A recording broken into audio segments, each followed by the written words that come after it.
Subscribe करें हमारे YouTube channel को और बेल आइकन को प्रेस करें हमारे लेटेस्ट वीडियोस को देखने के लिए।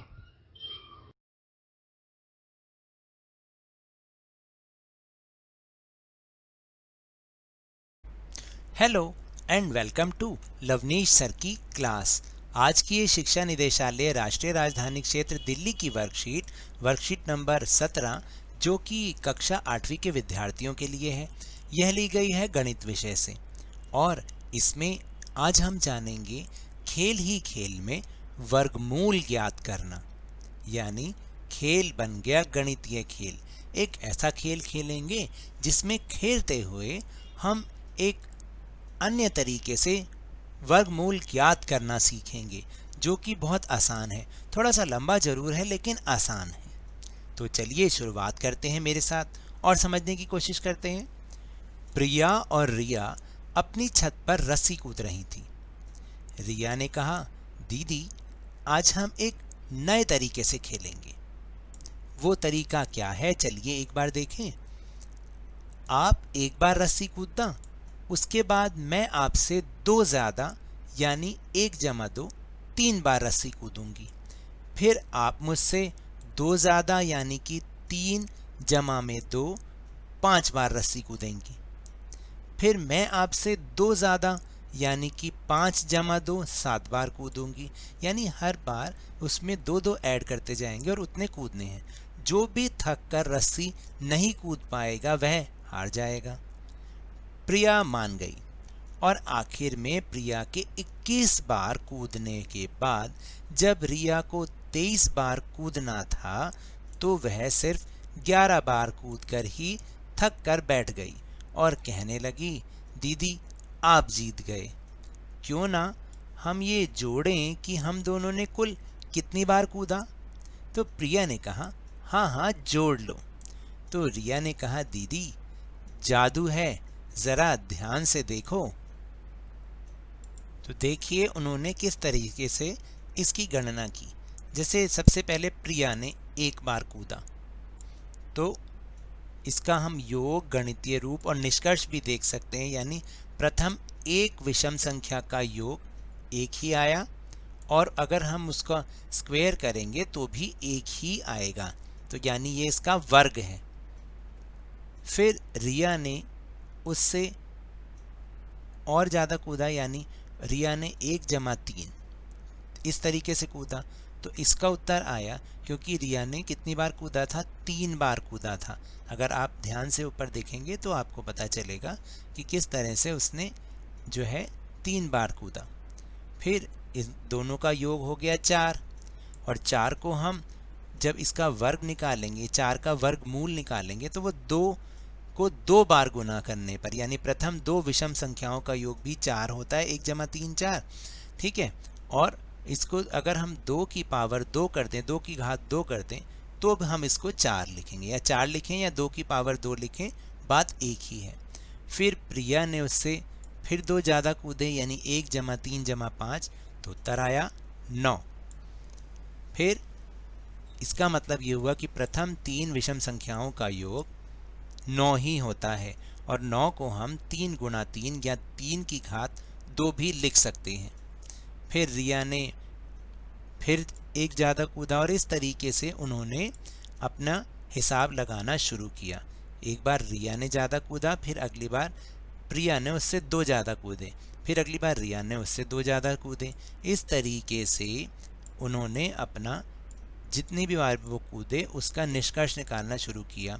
और देखिए ये हमारा जो गणितीय रूप और निष्कर्ष भी निकल रहा है वो इसी तरीके से कि प्रथम 4 विषम संख्याओं का योग 16 होता है, प्रथम 5 विषम संख्याओं का योग 25 होता है, फिर 6 का योग 36, 7 का योग 49, 8 का योग 64, 9 विषम संख्याओं का योग 81 और 10 विषम संख्याओं का योग 100। इसी तरह से फिर यहाँ पर 11 आना चाहिए कि 11 विषम संख्याओं का योग 121 होता है। इस तरीके से उन्होंने अपनी गणना की। तो अब देखिए कि ये इतना एक आसान तरीका है कि इससे हम वर्गमूल भी निकाल सकते हैं। वो कैसे निकालेंगे, देखिए इस तरीके से तो हम किसी भी संख्या का वर्गमूल भी ज्ञात कर सकते हैं। कैसे, प्रिया बोलती है वह कैसे, तो रिया ने कहा, दीदी देखो अगर मुझे 25 का वर्गमूल निकालना है, अर्थात 25 का वर्गमूल 5 है, लेकिन ये तो हमें पता है, हम इसको कैसे करके देखेंगे? अगर क्रमागत विषम संख्याओं को घटाते हुए शून्य आ गया तो वह संख्या किसी भी पूर्ण संख्या का वर्ग होगी। अगर क्रमागत विषम संख्या को घटाते हुए शून्य नहीं आता तो वह संख्या किसी भी पूर्ण संख्या का वर्ग नहीं होगी। है ना मज़ेदार? तो प्रिया बोलती है तुम भी बुद्धिमान बन गई। और देखो कैसे उसने निकाला। कैसे करना है? 25 को 25 में से सबसे पहले 1 घटा करना है, तो उत्तर आया 24। फिर उसके बाद हमें इसकी क्रमागत विषम संख्याओं को ही इनमें से घटा करते जाना है। याद रखिएगा, विषम संख्याएं। तो पहली बार 1 घटाया, जो उत्तर आया उसमें से अगली क्रमागत विषम संख्या 3 को घटाया, उत्तर आया 21। फिर अगली क्रमागत विषम संख्या को घटाया 21 में से 5 तो 16। फिर उसकी क्रमागत विषम संख्या है 7, तो 16 में से 7 घटाया 9। अब 9 में से अगली क्रमागत विषम संख्या है 9, तो 9 में से 9 घटाया 0। और जिस क्रम संख्या पर ये 0 आया तो इसका मतलब उस 25 का वर्गमूल 5 इस तरीके से आएगा। अभी हम आगे प्रैक्टिस में भी इस सवाल को करेंगे तो आपको और अच्छे से समझ में आएगा। तब तक हम क्या करते हैं, निम्न प्रश्नों को हल करके देखते हैं। तो देखिए, पहला प्रश्न है कि प्रिया और रिया कुल मिलाकर कितनी बार रस्सी कूदी थी। तो लास्ट में आप देखिए कि प्रिया और रिया मिलाकर 121 बार रस्सी कूदी थी, इसलिए आया 121। इसमें प्रिया ने कुल मिलाकर कितनी बार रस्सी कूदी, तो देखिए आप ध्यान कीजिएगा। तो प्रिया ने पहले एक बार रस्सी कूदी, फिर जो तीसरी बार 3 जो बार कूदी थी वो रिया कूदी थी, और उसके बाद 5 प्रिया कूदी। तो इस तरीके से हमें उसको जमा करते चले जाना। 1, फिर 5वीं बार 5 कूदी, फिर उसके बाद 9 कूदी, क्योंकि 7वीं बार तो रिया कूदी थी। फिर 13 बार कूदी, 17 बार कूदी और 21 बार कूदी। इस तरह से उसका कुल योग आ गया 66। इसी तरह रिया ने कुल मिलाकर कितनी बार रस्सी कूदी, तो रिया पहली बार में ही 3 बार कूदी थी। फिर 3 के बाद 5 बार तो प्रिया कूदी थी, इसलिए वो 7 बार कूदी। हर बार 2-2 उसमें ऐड करते चले गए, तो 3 बार, 7 बार, फिर 11 बार, फिर 15 और फिर 19 बार। क्योंकि 21वीं बार तो वो कूद ही नहीं पाई, क्योंकि 23वीं बार वो कूद रही थी, लेकिन वो तो केवल 11 ही कूद के रह गई, तो इसलिए सिर्फ वो 19 बार ही कूदी मानी जाएगी। तो इनका योग आया 55, और अगर आप इन दोनों को मिला के देखेंगे तो उत्तर हमारा 121 ही आएगा। तो आप क्या समझते हैं कि इस खेल में कौन जीता और कौन हारा? साफ जाहिर है, इस खेल में प्रिया जीती। अब हम करते हैं एक बड़ा ही मज़ेदार सवाल, जो अभी अभी पर हमने सीखा भी है कि निम्नलिखित संख्याओं में से कौन सी पूर्ण वर्ग संख्या है और कौन सी पूर्ण वर्ग संख्या नहीं है। तो पूर्ण वर्ग संख्या का जो होगी अगर, तो उसका हमें वर्गमूल भी निकालना है।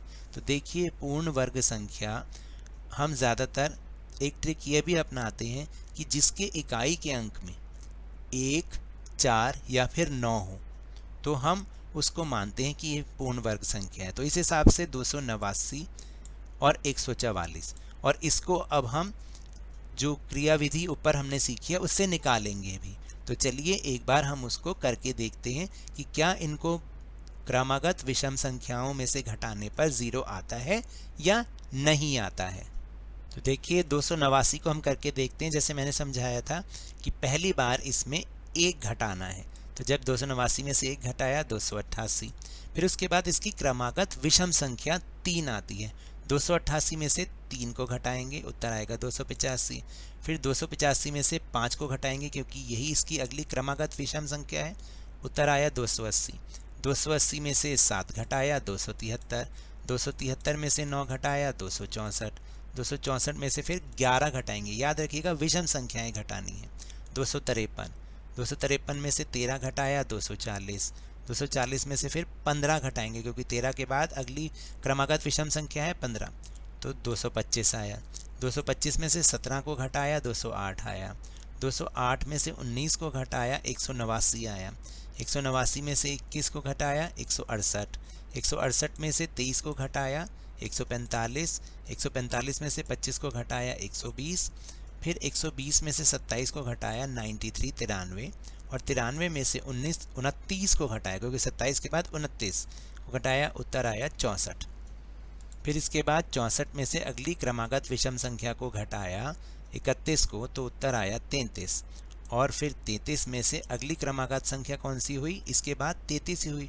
33 में से 33 को घटाया 0। इसका मतलब 289 जो है वो पूर्ण वर्ग संख्या है और उसका वर्गमूल कितना होगा, 17, क्योंकि 17वें नंबर पर हमारा उत्तर 0 बन गया। तो 289 का वर्गमूल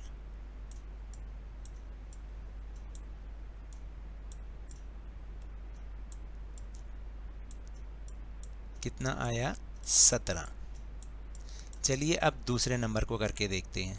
ये देखते हैं कि 144 भी पूर्ण वर्ग संख्या है या नहीं और उसका वर्गमूल कितना होता है। ये विधि बहुत ही आसान है, इसमें से सिर्फ आपको क्रमागत विषम संख्याएं ही घटाते चले जाना है।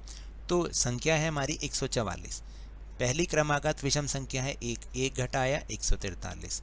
फिर 143 में से 3 को घटाएंगे 140, 140 में से 5 135, 135 में से फिर 7 क्योंकि क्रमागत विषम संख्या है 128, 128 में से 9 119, 119 में से 11 108, 108 में से 13 95, फिर 95 में से 15 क्योंकि 13 के बाद 15 विषम संख्या है तो 80 आया।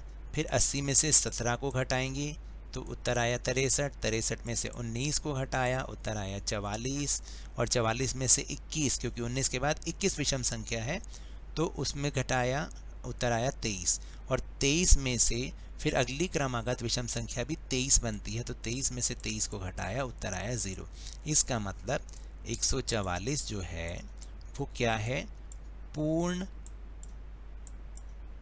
वर्ग है और वर्गमूल इसका क्या बनेगा, 144 का वर्गमूल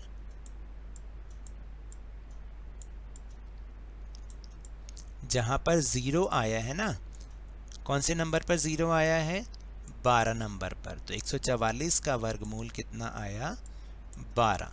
तो है ना आसान विधि।